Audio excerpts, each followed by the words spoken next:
Okay. Hey there. Oh, let me just turn this down. I got the Grateful Dead going a little bit. I tend to listen to some fun music while I work. Anyway, welcome. Thanks for coming. This is Jack Curran. I'm a black and white landscape photographer. And this is one of my Mastery of Light series post-processing tutorials that I will be putting on my YouTube channel.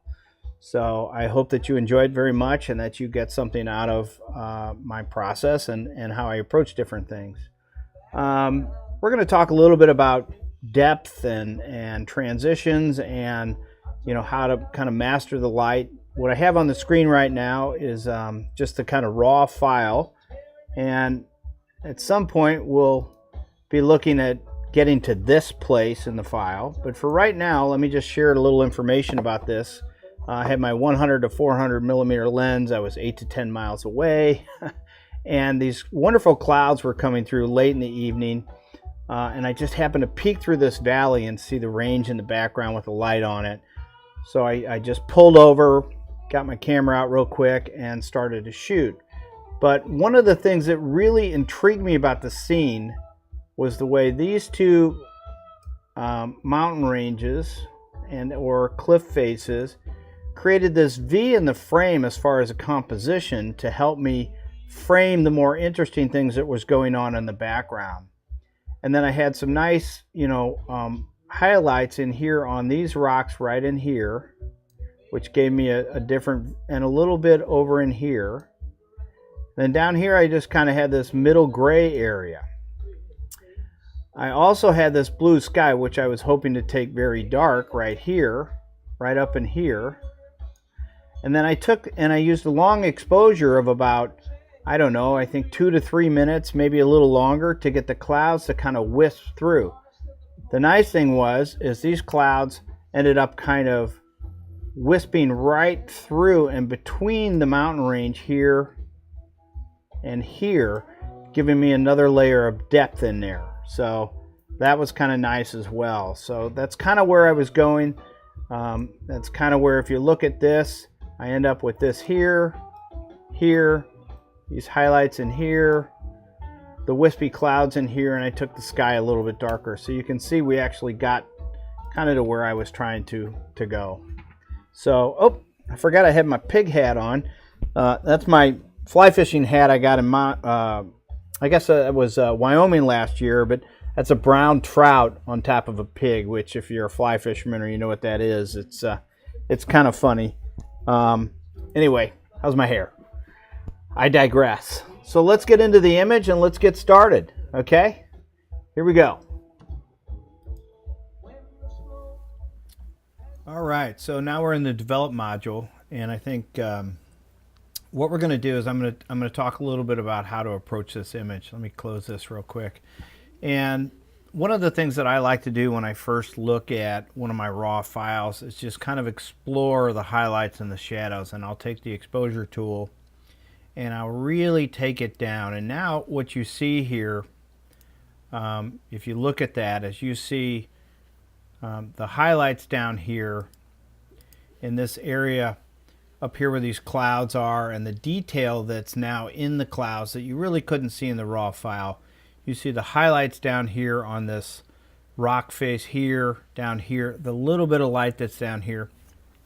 You can also see how dark it's going down in the base in between, and how deep black and very, very dark with just a slight amount of detail you can see in those foreground rocks and cliffs on the left and the right. So generally what I like to do is take a look at that, and then I will also go, let me close that real quick. I will also go the other way and push it to see how much detail there is in the shadows. And this file is actually very open in the shadows, way down in here, all down here on the sides on the cliff. All this over in here is all quite a bit of, got a lot of detail down there. Now it does not have a lot of contrast. So I will be using some contrast tools and selection tools to go in and really pull the contrast out of there where I need it to be, so that I get a little bit closer to this. And you can see how I've done that down here. We'll go through that in the tools real quick. But so let me just share with you how we're going to do that. Okay, we're in the raw file. Let's go here. The other thing that I like to do is when I make my first set of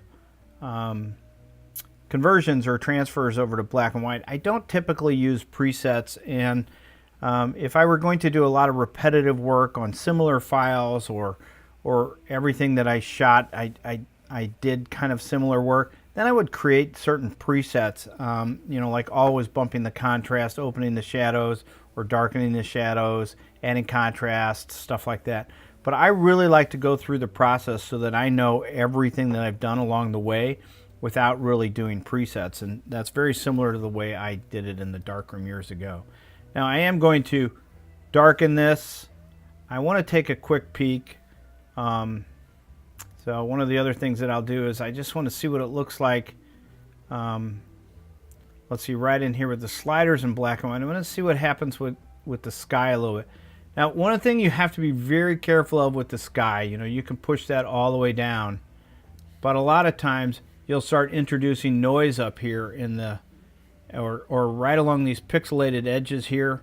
You can start to see a little bit of just the edges starting to show up. So we want to just make sure that we're real careful there when we're doing that kind of thing in the shadows. But already you can see how the sky has gotten very dramatic. I want to be, again, a little bit careful. There was some blue in the original file, kind of overall UV. So that has kind of made a lot of other areas within the file dark. So right away, I'm going to do one other thing. I'm going to take and I'm going to create a bigger radial filter. You can kind of see, I forgot I need to go ahead and get rid of that. Get rid of the color here. I don't need any color in that radial filter. I'm going to reset this whole palette, and now it's back to 0. So I'm going to go ahead and just darken the edges. I'm going to invert right here, down here. My feather's up around 83. That's typically where I use it because I like the nice soft feather on my radial filters. Then I'm going to darken that a little bit more. Now you can see where the sky's gotten a little bit darker, and look at how dark the foreground rocks have gone. I'm still holding a little detail up here in the top. I'm going to do another radial filter, and I'm going to go right in here in the center, and I'm going to drop it down a little. I don't want, and maybe turn it maybe a little smaller, just so it's down here in this rock face down here. Now I'm going to pump the clarity. Now I just want you to watch that clarity button and what that does. How much contrast, how much texture that adds in there. You have to watch the highlights a little. I'm going to tick up here, and you can see how dark my black's gone, right? So if I just scroll over that, you can see I've lost all the detail down there. So I'm going to turn that up, and then I'm just going to open my blacks a little. I want some detail in there, but not a lot. So I may do this real quick, and I'll just show you some of what I do a little bit. I might take the black up in this brush. I'm going to make a little bigger brush, and then I'm going to go back and I'm going to paint in that detail, right? So that's just too much. We'll go back and do that again. And I'm going to take my flow down. I've got my flow really high and my density high. I've forgotten my feather's not really very high. And I'm going to go ahead and turn on auto mask, and auto mask helps me define the edges so I don't go over the edges. So I'm just going to get that to just start changing in there, and then I can go in and I can kind of paint some of that back in and still keep the detail at least right down to the max. Now if I want that to go pitch black later, I can go ahead and do that, but you know, so now I'm kind of in that range where I'm holding detail down there and not going so far that when I print it, it doesn't look real unrealistic. It looks more natural.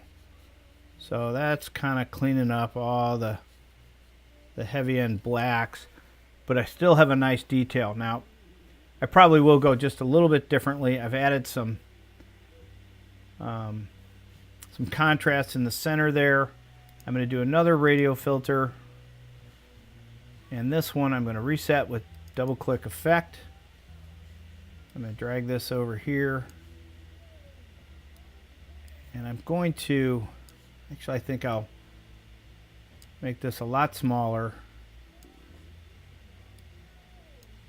and just add a little clarity to this area right in here. And I'm going to come back and dodge that out, and I'm going to make sure I hold those highlights too. So now I'm going to get the adjustment brush. I'm going to double click effect. I'm going to take my exposure up, and I'm going to work my highlights and my whites. And I'm just going to kind of paint in a little bit of brightness and luminosity in here.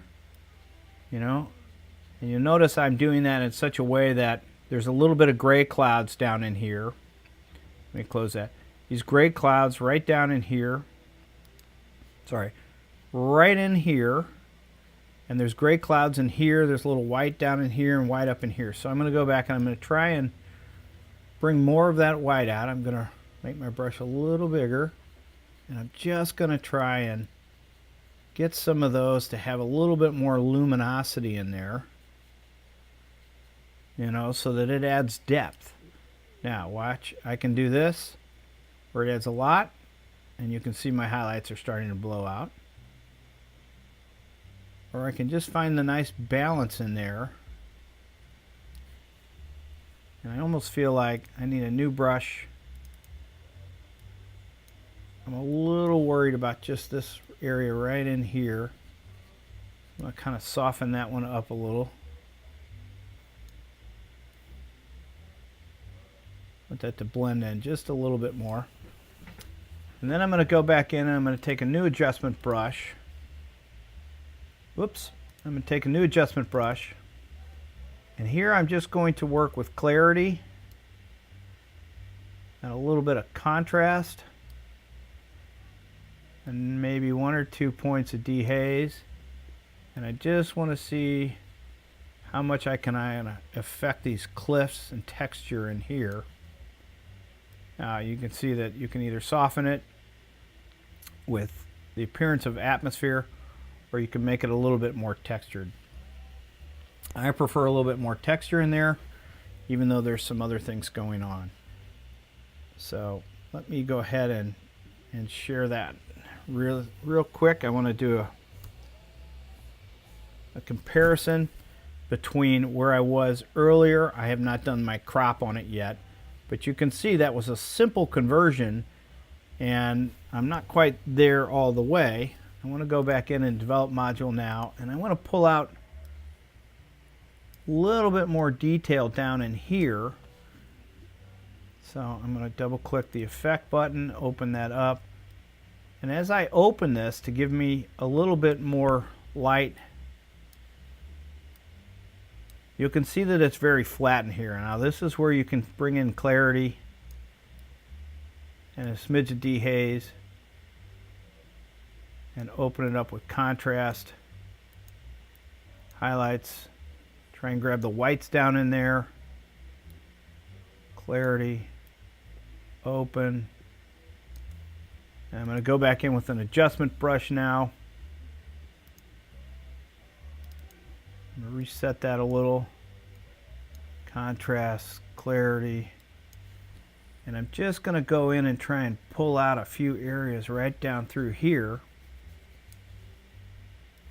to help get that to pop just a little bit more. It's not looking real good. So, but having a little bit of detail down there, and maybe, you know, just down through here, helps add the depth. Now you can see defined edges right here and here, and that gives me a sharper edge and a little bit more depth there. That wasn't, you know, the greatest move in the world, but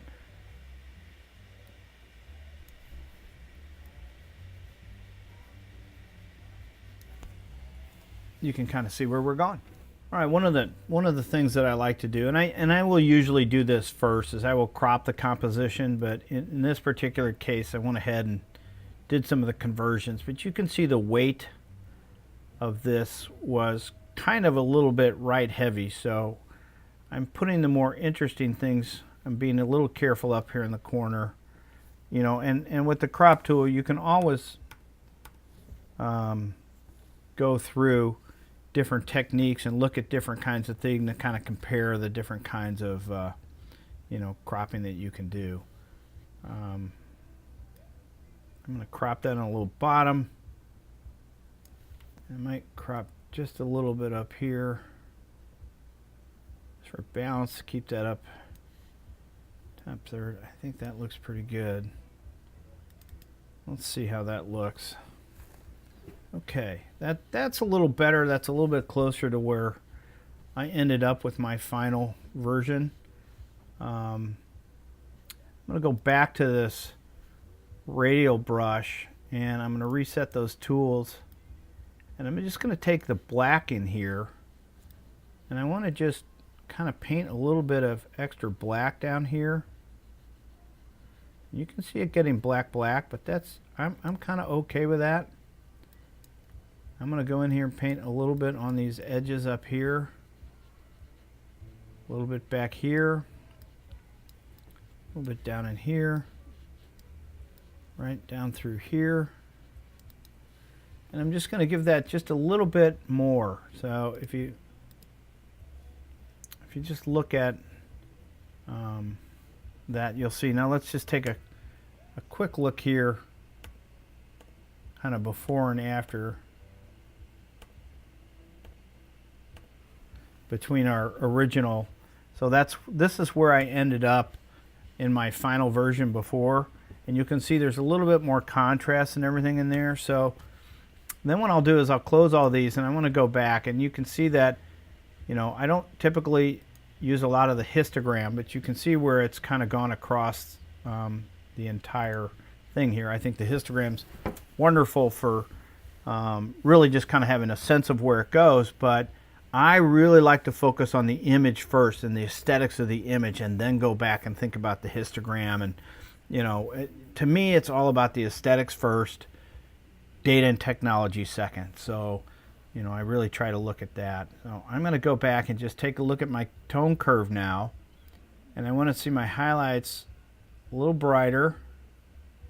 I just want to check them real quick. I'm starting to lose that. I could go back, take a little adjustment brush there, double click that, take my whites down and just kind of paint those guys out, hold that detail in there. Let's pull it down a little bit more. Go back, and then I want to look at my black down just a smidge. Highlights. Again, I'm right on the edge here. So, and you can see my curve's getting a little bit funny down there. I think probably because I've done both of them. And I probably just need to focus on one here. Again, right at the edge. Too dark. And then I might just go and try the overall exposure right to the edge again. Pull my highlight down just a little. It's just too much. Just too much. I'm starting to lose some detail up here in this rock face, and I'm not sure that whoops, I'm not sure that I like that. So I'm going to unclick that, and I want to just kind of look at the two real quick. I'm going to compare them side to side. I do like the darker sky in the new version on the left. I like the softness of the clouds that are going on here. You know, this is very nice as well. I do like some of the new things here. And I kind of like this new crop with this curve over here and a little bit more on the rock over here. I actually think it's maybe a little better than what I was doing before. So there you have it. That is one of the Italian Dolomites images. I hope that you find that interesting. Again, some simple tools, not a lot of heavy-duty layers, techniques. There's some building. I now have these two rock faces on either side giving me a help with my composition. They also offer depth and transition and light. from front to back. They really help me kind of go into the scene. And then I have nice layering clouds that are helping create the change between the foreground mountains and the background mountain that is jutting out of the cloud. So anyway, hope you like the shot, and look forward to sharing some more stuff with you in the very near future. Have a great day.